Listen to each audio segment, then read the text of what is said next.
கர்த்தருக்கு ஸ்தோத்திரம். இந்த நாள் தேன் துளி நிகழ்ச்சியிலே உங்களை நான் மீண்டும் சந்திப்பதில் அதிக மகிழ்ச்சி அடைகிறேன். கர்த்தர் நமக்கு ஒரு புதிய நாளை கொடுத்திருக்கிறார். அந்த நாளிலே நாம் மகிழ்ந்து களி கூறுவோம்.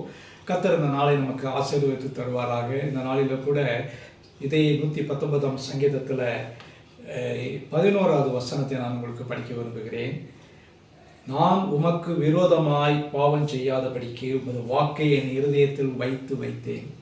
இந்த உலகத்தில் நாம் எந்த தவறுகளையும் எந்த பாவத்தையும் செய்யாதபடிக்கு இருக்க வேண்டும் என்று சொன்னால் நமக்கு மிக முக்கியமான ஒரு காரியம் என்னவென்று சொன்னால் தேவனுடைய வார்த்தை நமக்குள் இருக்கும். தேவனுடைய வார்த்தை நமக்குள் இருக்கின்ற வேளையில் அந்த வார்த்தை நாம் எடுக்கின்ற முடிவுகள், நம்முடைய செயல்கள், நாம் கடந்து செல்கிற பாதைகள் எல்லாம் சரியானவையா என்று சீர்தூக்கி பார்க்க தேவனுடைய வார்த்தை தான் நமக்கு வழிகாட்டக்கூடியதாக இருக்கும். இந்த இடத்துல சங்கீதக்காரன் மிக அழகாக சொல்கிறார், நான் உம்முடைய வார்த்தையை என்னுடைய இருதயத்திலே வைத்தேன். ஆங்கிலத்தில் I have deposited your word in my heart என்று சொல்கிறது.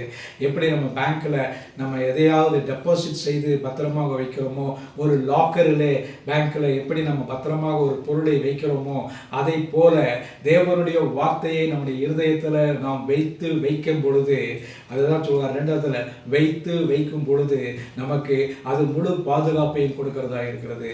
நான் அந்த வார்த்தையினாலே நாம் பாதுகாக்கப்படுகிறவராக இருக்கிறோம். அதுதான் வசனம் சொல்ற, உமக்கு விரோதமாய், யாருக்கு விரோதமாய் இருந்தாலும் தேவனுக்கு விரோதமாய் நாம் பாவம் செய்யாதபடிக்கு நாம் செய்ய வேண்டிய காரியம் என்னவென்று சொன்னால் அவருடைய வார்த்தையை நம்முடைய இருதயத்தில் வைப்போம். அப்படி வைப்போம் என்று சொன்னால் அது நமக்கு ஒரு எச்சரிக்கை கொடுக்கக்கூடியதான வார்த்தையாக இருக்கும். தவறுகிற வேளையில், பாதை தடுமாறி செல்கிற வேளையில், நெருக்கடியான வேளையில் அந்த வார்த்தை நமக்கு ஒரு ஆசீர்வாதமாக வழிகாட்டக்கூடிய வார்த்தையாக நமக்கு பிரயோஜனம் உள்ளதாக இருக்கும். ஜெபிப்போமா. நல்ல ஆண்டவரே, நன்றியோட துதிக்கிறேன், ஸ்தோத்திரிக்கிறேன். ஆண்டவரே, நாங்கள் உமக்கு விரோதமாக எந்த தவறையும் பாவத்தையும் செய்யாதபடிக்கு வசனம் சொல்லுகிறபடி உங்களுடைய வார்த்தையை எங்களுடைய இருதயத்தில் வைக்க எங்களுக்கு உதவி செய்யுங்க. இந்த வசனமே எங்களை பாதுகாக்கக்கூடிய காரியமாக இருக்கிறபடினால் எங்களை துதிக்கிறோம், ஸ்தோத்திரிக்கிறோம்.